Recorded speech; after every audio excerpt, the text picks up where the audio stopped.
Hey, boss ladies. Welcome back to another episode of the Hey Boss Lady podcast. I have the boss lady herself, Shanna Bell, founder of Adaptive Nourishment. Hey, Shanna, how are you?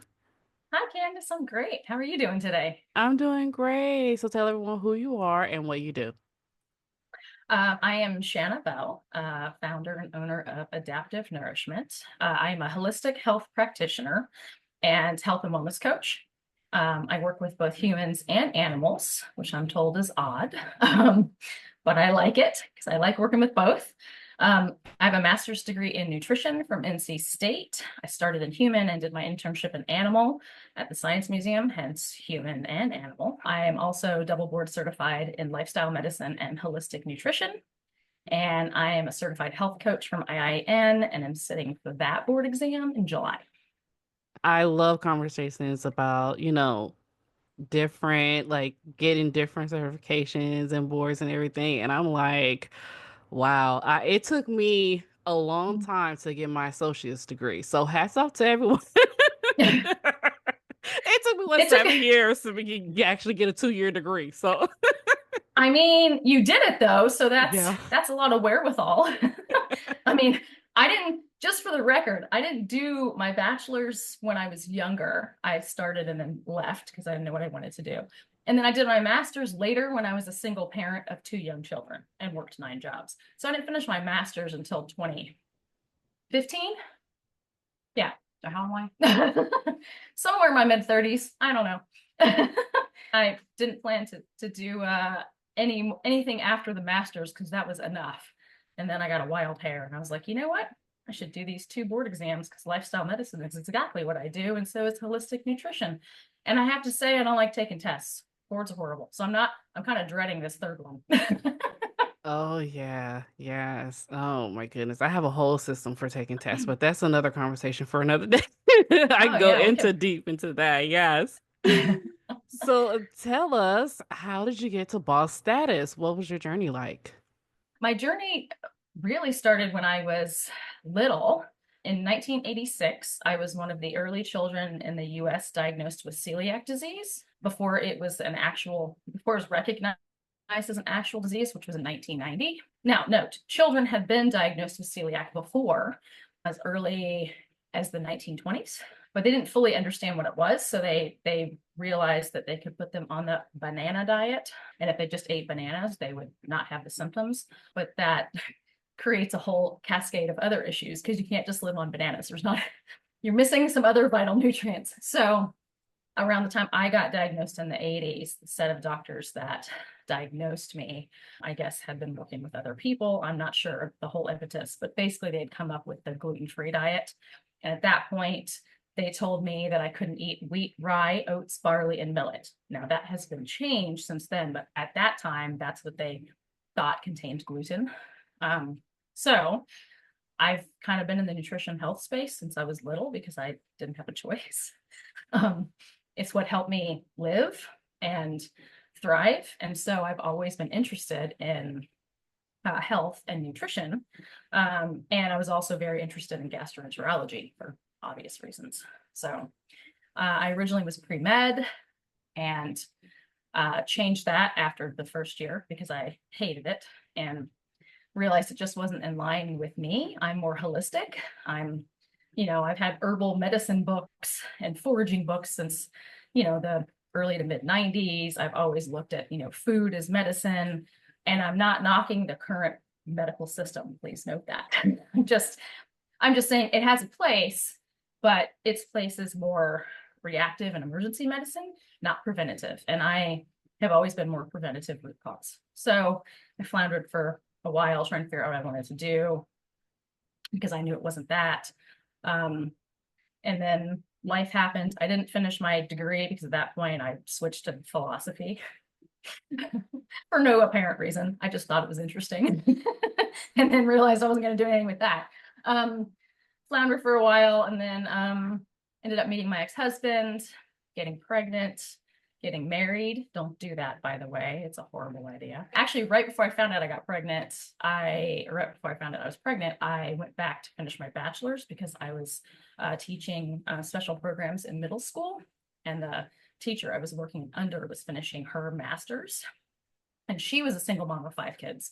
So we started talking about it. She said, you need to finish your degree. So we did the same program, but mine was the bachelor's, hers was the master's, and we got to do it distance. It was distance learning, so we didn't have to go to campus because it wasn't local. So I finished that right before my son turned 2.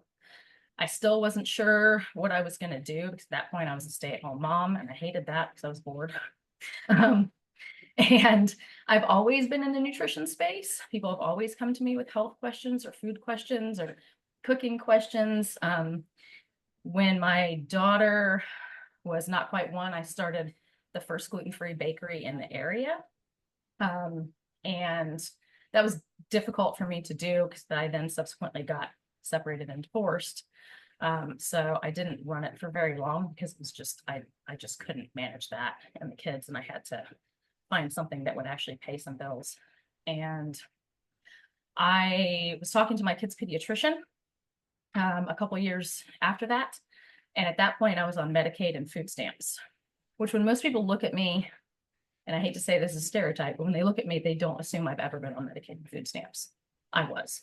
And I have to say it was a very humbling experience to bring 2 little children into the food stamps office and sit there all day and wait and hope that someone would give you anything, because I didn't have the money to pay for food for my kids. That's how bad it was. And that's a lot of because my divorce was not amicable, and he was basically trying to make it as difficult as possible. So we did get food stamps, but I have celiac, and my oldest has celiac, and I've always eaten organic. So when we would go in for our appointments, my kid's pediatrician, she pulled me aside one time and she said, you guys are the healthiest people that we have. She's like, your kids are never sick. You come in for the the annual visit. They're great on the growth chart. There's nothing wrong with them. They eat great. They're active. She's like, you're in phenomenal shape. And I've never seen that with Medicaid patients before. So she said, I really think you need to go back and finish your master's. And I want you to go back and help other people learn how to do what you're doing, because it can be done. You eat organic and gluten-free on food stamps. So it can be done. So she actually wrote my letter of reference to get into the master's program at NC State. And I had to take the GRE, which I was not thrilled with because I hate tests. I studied for that thing for 2 months straight. I got the book from the library because it was free, because I didn't have any money.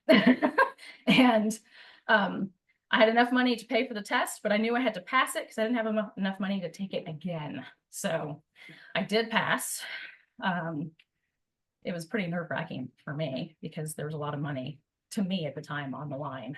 But I did pass. I got in, and I had to defer for a semester because by the time they let me in, it was a week before school was supposed to start. And I wasn't able to apply for grants or scholarships in that amount of time. So I had to defer, which I really didn't want to do, so I could apply for grants and scholarships. But it was worth it because it paid for almost my entire master's program. So that can be done too. You just got to put some work into it. So I did that for 2 years, worked 9 jobs while I had the kids, and did the master's program full time. The dean at graduation said, he was talking about me, and he said, I told her when she came to this program that nobody does it in 2 years. It can't be done. Everyone does it in 3 or 4 years. And she said, watch me. And he said, she did it in 2 years. I said, yes, because I have children to feed. So finished that and started my business. I've been in human and animal since then. I mean, it shifted a few times throughout the years. I came up with the name Adaptive Nourishment because I learned a long time ago that you have to, and a lot of people don't want to do that and are resistant, but that's really how change happens, is learning to adapt. So it just made sense that it was part of my business name. So I hope that answered your question, but that's how I am where I am. That is beautiful and it's amazing. And I love your story because you started off and people, how can I say this? Getting assistance, especially state, local assistance, get a bad rap, and people who get that, get food stamps and support from your state and local, area, um, is there for you, but is not, what do I want to say, that it's not a lifelong thing. No. Is there for you when you need it, and Yeah. hopes that it will carry you on to Mhm. you get in a, get a job, get a career and everything. And that's what people don't realize. My mom was like, you paid into that, Candace, 18 Yes, years. that's what your taxes go to. That's what I just finished a book called Poverty by America, which is awesome. If you guys haven't read it, you should read Poverty by America. Um, because it talks about that in there, and it says they've I forget what the exact stat is, so don't quote me on this. I'd have to actually pull it up and find it. But um, they're saying that in most states, like tax dollars go towards Medicaid and Medicare programs, along with other things, along with food stamps and plenty of other programs, some housing, things like that. And most people never either qualify for them, or if they do, in cases like we're talking about, Right, there's a stigma. There's either a stigma, so they're afraid to, or they don't realize that they can qualify. right, So what he's saying in the book is that there is a large percentage of food stamps and Medicaid that people do qualify for based on their income that they never get, they never apply for. And so that money's just sitting there, and it's tax dollars you put into it. I'm not saying take advantage of the system at all. I'm saying kind of what you said. It's a bridge. It's to help you in times of need. That's what it's there for. right. So you should. And I have to say, I was embarrassed quite a few times when I was on food stamps, because at that point they had the American flag card, Mm-hmm. um, at least here in North Carolina. And anytime I used it at Whole Foods, people would glare at me.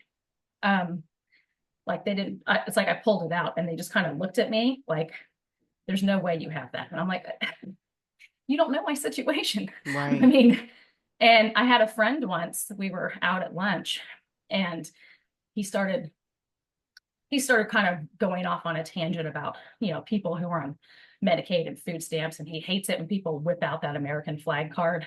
And I said, really? And he said, yeah. And I opened my wallet. I said, you mean this one? And he said, what? I said, yes, I'm on food stamps. Welcome. I said, you have no idea who's on food stamps or Medicaid and why.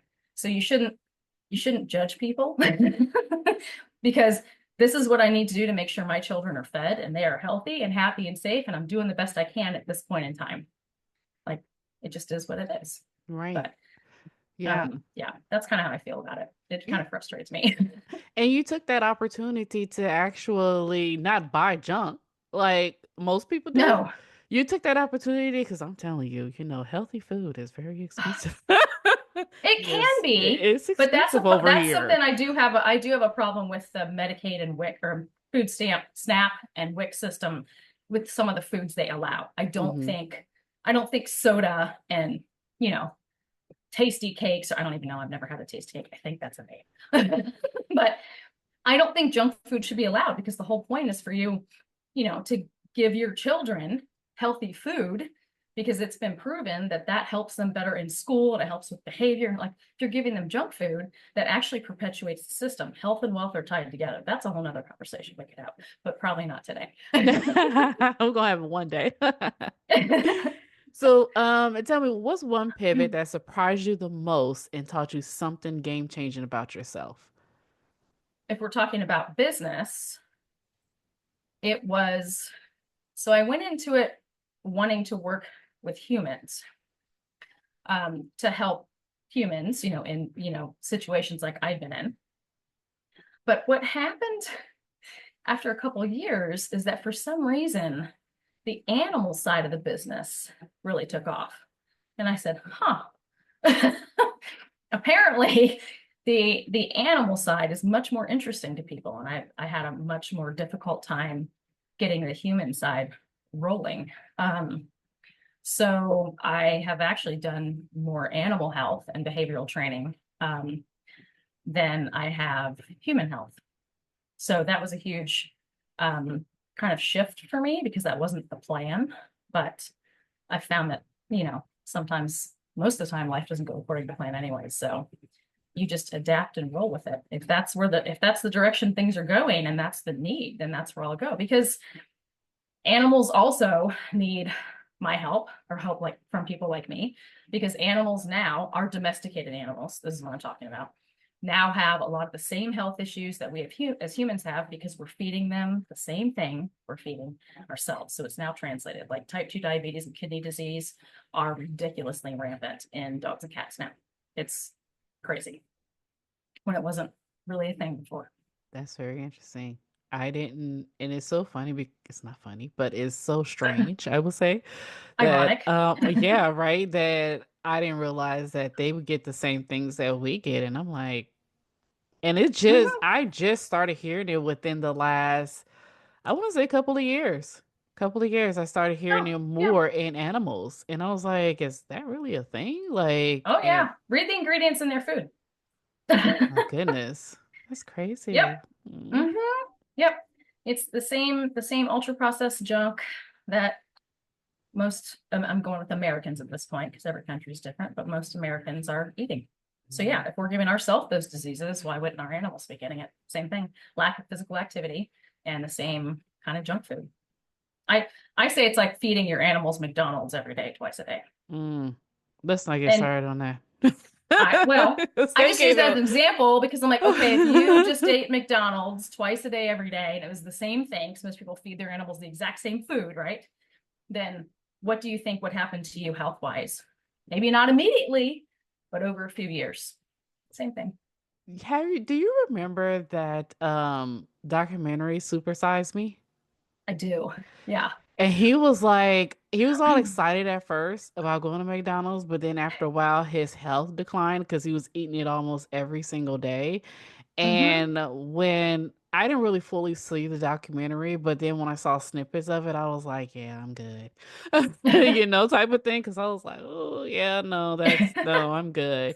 Yeah. And it's definitely interesting to me, especially with fast food, because I get these weird headaches. But yeah, that's another conversation for another day. We I can know. pop. I'm like, we have a few we can pop in there. A few different conversations. Oh my goodness. Let's talk about how important it is to follow your own path and diversify your skills and background. Can you walk us through a few examples of that? um, Oddly enough, I actually had a book published in 2019 called The Art of Being a PETA, which is exactly about that. And PETA stands for pain in the because I like a little bit of humor and sarcasm. Um, so I have, I feel like diversification is very important for for anyone, not just job career wise, but just in life. I mean, it trains different neural pathways, and that's probably, I'm told I speak too scientific sometimes, so I'm sorry if that's, but basically you create some new roads in your brain, which helps you become a better problem solver, which is a good thing because that's a survival skill. And that means if you're in a situation where you may not know the answer, you might be able to get to it faster because you have a lot of diversity in your background, which means you've trained your brain to have different skills and incorporate them together. So I have found it's helpful not just from that standpoint, but also from a business standpoint, because the more diversity you have, the the better problem solver you are, which means that you're probably going to be a better employee. Or if you're a business owner, you're pretty good at solving your own stuff or finding the people who will because you know exactly what needs to be done and you outsource it. Um, so for me, I've always found diversity is important. Um, I have, even in this business, I said I do human and animal, but I also do behavioral training and we do cooking classes and, you know, catering. And I've done freelance writing about health and wealth or health and finance. So I do a lot of different things that are within that genre. And I like it that way because it works my brain differently and I bore easily.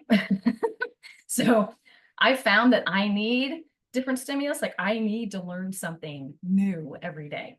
That's what kind of drives me. And that's actually good for evolution and it's good for brain health. And what's good for brain health is typically good for overall health as well. So um, I think it's directly correlated to health and finance when it comes to diversity. I love that. Like, I don't think because I think we had this conversation before, and how people say like the riches are in the niches, but I never thought of, like learning something new like helps with your brain health. And Hmm. I think that's very important because I'm the type of person like I love to learn everything I can learn. And if it's something that I'm like, "Ugh, I'm stay away from that, because I'm like, Candace, you can't learn, you can't be everything, I'm like, oh, I'm gonna code, I'm gonna do this, then I'm like, no, this doesn't work with my brain very well. Been uh, there with the coding too. I'm like, I'll oh, try it. And I was like, nope, hate it. At least I know now. Don't like it. exactly, exactly. I'm like, I don't have the proper brain function for that, but hats off to I don't have those the who can I don't have do the it. attention span. I can't sit that long. Yeah, that's something definitely like you gotta have like the right, Oh yeah. focus for that. Um, Yes. but yeah, and I love this conversation because we have, especially as women, have so many different skills, and I always get this like people like I don't know what to focus on, or I have so many ideas. I don't know what I should focus. Should I focus on one thing? Should I do this? And I was struggling with that for a while. So now I'm starting to like tap into my gifts and my abilities and what I can do and see how can I take that and turn it into like to generate revenue from it. Hmm. Yeah. I mean, I think that's a good way to look at it. And I can't say that my focus has been single-minded because it's not. The overarching goal for me is single-minded. Um, but the different paths to get there and the different things that are happening underneath that umbrella are very different. And I'm doing new stuff all the time. I have a whiteboard in my office that I write stuff down. I'm like, okay, I need to research this. Okay, I need to do this. So like I have a lot of stuff that I'm working on, and I'll focus on one until I get it done. And usually parts of that may tie into something else, and then I erase it because I'm a little bit OCD. um, but I mean, for the most part, everything I'm doing still is reaching an overarching goal, which I think is the important message. Like, even when you're diversifying, there should be kind of like a main goal that you want in life, whatever that is. And all the other components are just how you get there or how you achieve that. So, I mean, for me, it's to help as many people as I can and animals, um, live their healthiest and best life so they can live the life they want to live. Um, and there's different ways that I can do that. That's why sometimes it's behavioral training, sometimes it's animal health, sometimes I'm giving meds, or treatments to animals. Sometimes it's human health, sometimes it's educating and speaking. But like the overall goal is still the same. It's just different ways I'm doing it. I love it. I love it. Yes. So, Shanna, as you know, here at Hey Boss Ladies, we're all about connection and collaboration. What types of collaborations are you looking for right now, and how can people connect with you? I'm always looking for, it doesn't have to even be just with business owners, but I love collaborating with other business owners. And females are great. Males are fine too, and everything in between. But I think overall, I am always looking for other people in the health space of some sort. And that could be, I mean, chiropractic, it could be physical therapists, it could be yoga instructors, it could be people running, health and wellness clinics, or, uh, seminars or different retreats. It could be lifestyle medicine physicians or psychologists, psychiatrists, holistic health practitioners. And it could also be with anyone else that runs a business that is interested in trying to live a healthier life for them, and either just kind of wants to talk about creating something together with their skill set and my skill set, because I do love kind of creating content and using different backgrounds, or they need help with their health or their animals health, or they know somebody who does. That's pretty much where I'm at. And how can people connect with you? I'm on Instagram, Adaptive Nourishment. Facebook is the same, Adaptive Nourishment. Um, and I am one of the practitioners listed on Plantrition because I'm whole foods plant-based. So I'm a plant predominant practitioner, so I'm on Plantrition. You could just look up my name, Shanna Bell, and you'll find me. I'm on LinkedIn, so you can find me on LinkedIn. My contact information should be all over the place, but if you just want to contact me directly, you can send an email to adaptivenourishment@gmail.com. I try to make it easy. Awesome. And we'll definitely link those up in the show notes. So thank you so much for coming on Hey Boss Ladies. Yeah, thank you for having me so much, Candace. I loved it.